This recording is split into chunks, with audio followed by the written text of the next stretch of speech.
एक आदमी झील के किनारे खड़ा होता है। तभी उसकी पत्नी उसके पास आती है। जैसे ही वो मुड़कर उसे देखता है, उसकी आंखें डर से फैल जाती हैं और उसका चेहरा अचानक किसी राक्षस जैसा भयानक हो जाता है। बिना एक पल गवाए वह झील में छलांग लगा देता है। उसकी पत्नी जोर जोर से रोने लगती है और उससे वापस आने की गुहार लगाती है। वो चीखते हुए कहती है, उसकी जगह मुझे ले लो। अचानक उसका पति पानी की सतह पर वापस आ जाता है। अब उसकी आंखें सामान्य होती है और उसके चेहरे पर फिर से शांति दिखाई देती है। पत्नी उसे पानी से बाहर निकालने में मदद करती है, लेकिन तभी कोई रहस्यमयी ताकत उसे झील के अंदर खींचने लगती है। उसका पति उसे बचाने की पूरी कोशिश करता है, लेकिन कोई अदृश्य शक्ति उसे गहराई में ले जाती है। दरअसल इसके पीछे जलपरियां, मरमेड्स होती है। उन्होंने उस आदमी की जान के बदले उसकी पत्नी की जान ले ली। कुछ समय बाद कहानी में एक मंगेतर जोड़े का परिचय होता है। मरीना और रोमन दोनों एक स्विमिंग पूल में होते हैं। रोमन मरीना को तैरना सिखा रहा होता है क्योंकि उसे तैरना नहीं आता। उसी समय रोमन का एक दोस्त वहां पहुंचता है और उसे तैराकी की रेस के लिए चुनौती देता है। रोमन रेस में हिस्सा लेने चला जाता है और मरीना को पूल के किनारे अकेला छोड़ देता है। इसी बीच मरीना खुद से तैरने की कोशिश करती है, लेकिन कुछ ही सेकंड में वो डूबने लगती है। रोमन को इस बात का बिल्कुल भी पता नहीं चलता। रेस खत्म होने के बाद जब वो वापस आता है तो देखता है कि मरीना डूब रही है। वो बिना देर किए पानी में कूद पड़ता है और उसकी जान बचा लेता है। अब मरीना सुरक्षित होती है, लेकिन इस घटना के बाद दोनों के बीच बहस हो जाती है। कुछ समय बाद रोमन अपने दोस्त के साथ झील के किनारे बने अपने पिता के घर जाता है। वो अपने दोस्त को बताता है कि इसी झील में उसकी मां की डूबकर मौत हो गई थी। उस घटना के बाद उसके पिता मानसिक रूप से टूट गए और पागल जैसे हो गए थे। तभी ये खुलासा होता है कि कहानी की शुरुआत में झील के किनारे खड़ा वही आदमी रोमन का पिता था। असल में एक जलपरी ने ही रोमन की मां को डुबोकर मार दिया था। बाद में रोमन का दोस्त उसकी शादी से पहले होने वाली बैचलर पार्टी में उसे लेकर जाता है। वहां पहुंचकर वे देखते हैं कि घर का बेसमेंट पूरी तरह पानी से भरा हुआ है। वे सोचते हैं कि शायद ये पानी सीवर जाम होने या बारिश की वजह से जमा हुआ होगा। थोड़ी ही देर में उनके बाकी दोस्त भी वहां पहुंच जाते हैं। रोमन का मूड पहले से ही खराब होता है, इसलिए वो कुछ देर के लिए पार्टी छोड़कर झील के किनारे जाकर बैठ जाता है। वह मरीना को फोन करता है, लेकिन उस समय मरीना अपने काम में व्यस्त होती है। रोमन झील में तैरने के लिए कूद जाता है। तैरते समय उसे ऐसा महसूस होता है कि पानी में उसके अलावा भी कोई मौजूद है। वह तुरंत झील से बाहर निकल आता है और देखता है कि एक रहस्यमयी लड़की अपने बालों में कंघी कर रही है। उसकी खूबसूरती से आकर्षित होकर रोमन उसके पास चला जाता है। दोनों धीरे धीरे एक दूसरे के करीब आ जाते हैं। मुस्कुराते हुए वो लड़की पूछती है, क्या तुम मुझसे प्यार करते हो? उसी समय मरीना रोमन को फोन करती है, लेकिन उसे कोई जवाब नहीं मिलता। अगली सुबह रोमन के दोस्त उसे ढूंढना शुरू करते हैं। आखिरकार वह झील के किनारे बेहोश पड़ा मिलता है।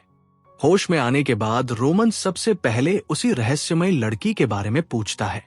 उसके दोस्तों को वहीं जमीन पर एक पुरानी कंघी मिलती है।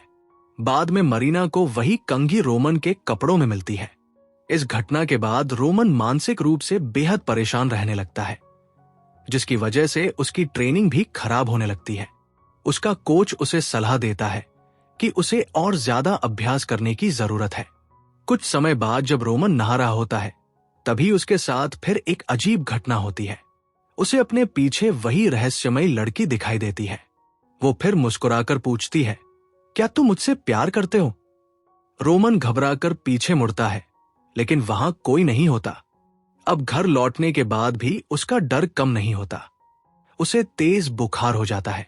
मरीना सोचती है कि शायद लगातार वर्कआउट करने की वजह से उसकी तबीयत खराब हो गई है। रात में रोमन को महसूस होता है कि कोई लड़की उसे छू रही है। वो समझता है कि शायद मरीना है और उसे आवाज लगाता है, लेकिन जब वह चारों ओर देखता है तो वहां कोई भी नहीं होता। मरीना उसे दवा देकर सुला देती है और वीडियो कॉल पर उसकी बहन एल्जर से बात करती है। वो रोमन की हालत के बारे में बताती है और शक जताती है कि शायद रोमन किसी दूसरी लड़की के साथ जुड़ा हुआ है। फिर वह पुरानी कंघी दिखाती है। कंघी देखते ही एल्जर हैरान रह जाती है। वो तुरंत पहचान लेती है कि यही कंघी उसने अपने माता पिता की पुरानी तस्वीरों में देखी थी। अगले दिन रोमन स्विमिंग पूल में अभ्यास कर रहा होता है, लेकिन अचानक उसे भ्रम होने लगता है कि वो पूल में नहीं बल्कि उसी झील में तैर रहा है। डरकर वो तुरंत पानी से बाहर निकल आता है। तभी उसके सामने फिर वही जलपरी आ जाती है। वो एक बार फिर पूछती है, क्या तुम मुझसे प्यार करते हो? इस बार रोमन साफ इनकार कर देता है।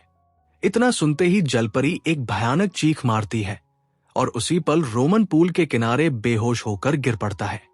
वहां मौजूद सभी लोग उसे होश में लाने की कोशिश करते हैं। अब रोमन की हालत पहले से भी ज्यादा खराब हो चुकी होती है। तेज बुखार के कारण उसे अस्पताल में भर्ती कराया जाता है। वो सबको बताता है कि जब से उसकी मुलाकात उस रहस्यमयी लड़की से हुई है, तब से उसके साथ लगातार अजीब अजीब घटनाएं हो रही हैं। वह कहता है कि वो लड़की उसका हर जगह पीछा करती है। एल्जर उससे पूछती है कि उसने उस लड़की को पहली बार कहाँ देखा था। रोमन बताता है कि उसने उसे झील के किनारे देखा था और उस समय वो लड़की उसकी ही शर्ट पहने हुई थी। ये सुनते ही मरीना को लगता है कि रोमन सचमुच किसी दूसरी लड़की के साथ था। गुस्से में वह अस्पताल से बाहर चली जाती है। रोमन उसे रोकने की कोशिश करता है, लेकिन उसकी हालत इतनी खराब होती है कि वो ठीक से चल भी नहीं पाता। इसी दौरान मरीना को किसी अजीब आवाज का एहसास होता है और वो उस आवाज का पीछा करते हुए दूसरी तरफ चली जाती है।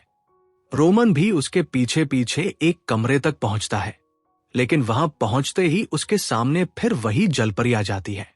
इससे पहले कि मरीना कमरे के अंदर आ सके, दरवाजा अपने आप बंद हो जाता है। जलपरी रोमन पर बेरहमी से हमला करने लगती है। कुछ देर बाद बाकी लोग दरवाजा तोड़कर अंदर पहुंचते हैं और किसी तरह रोमन को उसकी गिरफ्त से बाहर निकाल लेते हैं। अब एल्जर समझ जाती है कि यह कोई सामान्य घटना नहीं है। वह तुरंत रोमन को उनके पिता के पास ले जाती है। शुरुआत में उनके पिता उनसे मिलने से साफ इनकार कर देते हैं और उन्हें वापस जाने के लिए कहते हैं, लेकिन एल्जर के बार बार समझाने पर वह आखिरकार उनकी बात सुनने को तैयार हो जाते हैं। पहले तो उन्हें रोमन की बातें सिर्फ वहम लगती हैं, लेकिन जब वो रोमन की हालत देखते हैं तो उनकी आंखों से आंसू निकल आते हैं। वह रोमन को चेतावनी देते हैं, उस जलपरी की किसी भी बात पर विश्वास मत करना, वरना वह तुम्हें भी अपने साथ ले जाएगी। इसके बाद वह बताते हैं कि कई साल पहले उनकी मुलाकात भी उसी जलपरी से झील के किनारे हुई थी। वह जलपरी हर जगह उनका पीछा करने लगी थी और उन्हें मानसिक रूप से परेशान करती रहती थी। वह कहते हैं, तुम्हारी मां मुझे बचाने की कोशिश कर रही थी, लेकिन वह सफल नहीं हो सकी। जलपरी मेरी जगह उसे अपने साथ ले गई। फिर वह एक ऐसी बात कहते हैं जो सबको चौंका देती है। वह कहते हैं, आज भी मुझे उसकी बहुत याद आती है, लेकिन यहां वह अपनी पत्नी की नहीं बल्कि उसी रहस्यमयी जलपरी की बात कर रहे होते हैं। ये सच जानने के बाद सभी लोग फिर से झील किनारे बने पुराने घर की ओर निकल पड़ते हैं। वहां पहुंचने के बाद रोमन और मरीना घर के अंदर ही रुक जाते हैं। एल्जर रोमन के दोस्त लिया के साथ झील पर जाती है। लिया पानी में गोता लगाता है और झील के तल में एक पुरानी कब्र देखता है। वह कब्र के पास जाकर उस पर लिखा नाम पढ़ने की कोशिश करता है। तभी उसकी नजर कब्र के चारों ओर पड़े कई कंकालों और लाशों पर पड़ती है। यह देखकर वो बुरी तरह डर जाता है और बाहर निकलने की कोशिश करता है, लेकिन तभी जलपरी उसे नीचे की ओर खींच लेती है। किसी तरह वह उसकी पकड़ से छूटकर पानी की सतह तक पहुंच जाता है। एल्जर उसे किनारे पर खींच लाती है। होश में आने के बाद लिया बताता है कि उस कब्र पर लिखा नाम था लीजा ग्रेगोरिवा। उधर घर के अंदर मरीना को एक रहस्यमयी औरत दिखाई देती है। वो उसका पीछा करती है और अचानक उसकी मुलाकात रोमन की मां की आत्मा से होती है। रोमन की मां बताती है कि मरने से पहले उसने एक विशेष अनुष्ठान किया था। उसने कहा था, जो तुम्हारा है उसे वापस ले लो और जो मेरा है उसे मुझे लौटा दो। ये सुनकर मरीना बुरी तरह डर जाती है और तुरंत घर लौट आती है। घर पहुंचते ही वो देखती है कि कोई अदृश्य और दुष्ट शक्ति रोमन को घसीटते हुए बेसमेंट की ओर ले जा रही है। मरीना पूरी ताकत से रोमन को पकड़ लेती है, लेकिन तभी जलपरी अचानक प्रकट होती है और उसे दोबारा अपनी ओर खींचने लगती है। मरीना हिम्मत दिखाते हुए जलपरी पर हमला करती है और किसी तरह रोमन को छुड़ा लेती है। इसके बाद दोनों बेसमेंट का दरवाजा बंद करके उसमें कीले ठोक देते हैं ताकि वह दोबारा बाहर ना आ सके। तभी एल्जर सबको अतीत की एक सच्चाई बताती है। वो कहती है कि पुराने समय में जो लोग आत्महत्या करते थे उन्हें कब्रिस्तान में दफनाने की बजाय झील के किनारे दफनाया जाता था। संभवतः लीजा ग्रेगोरिवा ने भी आत्महत्या की थी और उसे वही दफनाया गया था। समय के साथ झील का जलस्तर बढ़ गया और उसकी कब्र पूरी तरह पानी के नीचे चली गई। एल्जर ये भी बताती है कि उनसे बहुत बड़ी गलती हो गई। उन्हें वह कंघी कभी नहीं उठानी चाहिए थी, क्योंकि एक जलपरी की असली शक्ति उसके बालों में होती है और वही कंघी उससे जुड़ी हुई थी। इसके बाद मरीना रोमन की मां उस कंघी और उस रहस्यमयी अनुष्ठान की सारी बातें सबको बताती है। वो फैसला करती है कि अब उसी अनुष्ठान को दोबारा करके इस श्राप का अंत करना होगा। मरीना लिया से कहती है कि वो कॉटेज के बाहर पहरा दे, जबकि वो अंदर जाकर अनुष्ठान पूरा करेगी। लेकिन उसी समय जलपरी लिया के सामने प्रकट हो जाती है। वो मुस्कुराकर वही सवाल पूछती है, क्या तुम मुझसे प्यार करते हो? इस बार लिया बिना कुछ सोचे जवाब देता है, हाँ। बस इतना सुनते ही जलपरी अपने जादू से उसे पूरी तरह अपने वश में कर लेती है। उधर रोमन भी उसके जादू के प्रभाव में आ जाता है और बेसमेंट की ओर बढ़ने लगता है। एल्जर उसे रोकने की कोशिश करती है, लेकिन जलपरी उस पर भी हमला कर देती है। इसी बीच मरीना अनुष्ठान शुरू करती है। वो कंघी को पानी में डुबोती है, फिर आईने में देखते हुए कहती है, इसे वापस ले लो और मेरा प्यार मुझे लौटा दो। इतना कहते ही वह कंघी अचानक गायब हो जाती है। अचानक पानी में से जलपरी मरीना का चेहरा अपनी ओर खींच लेती है और उसे अपने अतीत की पूरी सच्चाई दिखाती है। असल में कभी एक आदमी ने उससे शादी का वादा किया था, लेकिन बाद में उसने किसी दूसरी लड़की से विवाह कर लिया। इस विश्वासघात को लीजा सहन नहीं कर पाई।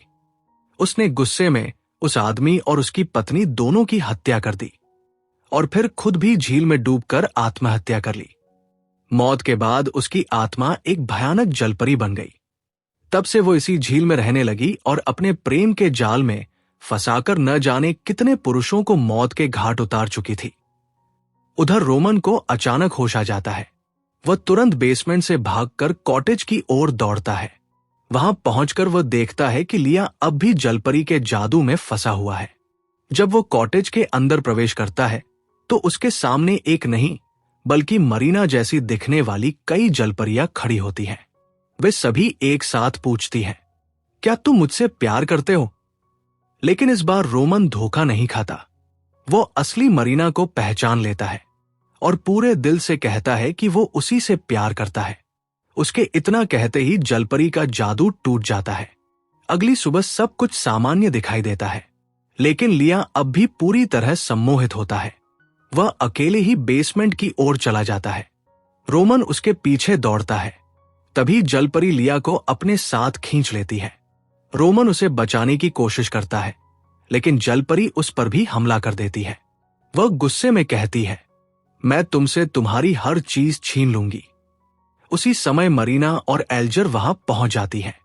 दोनों मिलकर किसी तरह रोमन को बचाती हैं। इसके बाद वे बिना समय गवाए उस जगह से भाग निकलते हैं, लेकिन कुछ दूर जाते ही उनकी कार अचानक खराब हो जाती है। रोमन कार से उतरकर उसे ठीक करने की कोशिश करता है। उसी समय तेज बारिश शुरू हो जाती है। अचानक उन्हें फिर वही जलपरी दिखाई देती है। देखते ही देखते कार के अंदर अपने आप पानी भरने लगता है। जलपरी हर हाल में रोमन को मरीना से छीन लेना चाहती है। रोमन तुरंत कार की खिड़की का शीशा तोड़ देता है ताकि मरीना और एल्जर बाहर निकल सके। बाहर आने के बाद एल्जर हैरानी से पूछती है, हमने उसकी कंघी भी वापस कर दी, फिर भी वो हमारा पीछा क्यों नहीं छोड़ रही? तभी रोमन को एहसास होता है कि जलपरी अब कभी उसका पीछा नहीं छोड़ेगी। ये समझते ही वो अकेला झील की ओर दौड़ पड़ता है और मरीना भी उसके पीछे पीछे भागती है। अचानक कोई पीछे से मरीना के सिर पर हमला करता है और वह बेहोश होकर जमीन पर गिर जाती है। उधर झील के किनारे जलपरी एक बार फिर रोमन के सामने आ जाती है। वो हमेशा की तरह मुस्कुराकर पूछती है, क्या तुम मुझसे प्यार करते हो? इस बार रोमन जवाब देता है, हां, मैं तुमसे प्यार करता हूं। लेकिन जलपरी उसकी आंखों में देखकर कहती है, नहीं, तुम मुझसे नहीं, उस लड़की से प्यार करते हो। इतना कहते ही वह गुस्से में रोमन पर हमला कर देती है।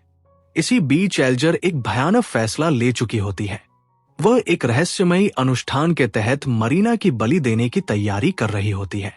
उसका मानना था कि अगर वो अपने भाई की मंगेतर की बलि दे देगी तो रोमन की जान बच जाएगी। मरीना रोते हुए उससे बार बार विनती करती है, कृपया मुझे मत मारो, लेकिन एल्जर उसकी एक भी बात नहीं सुनती। तभी अचानक वहां रोमन के पिता पहुंच जाते हैं। वह एल्जर को तुरंत रोकते हैं। अब उन्हें समझ आ चुका था कि जलपरी आखिर चाहती क्या है। एल्जर अपने पिता की बात मानकर अनुष्ठान रोक देती है। उसी समय जलपरी फिर से उनके सामने प्रकट हो जाती है।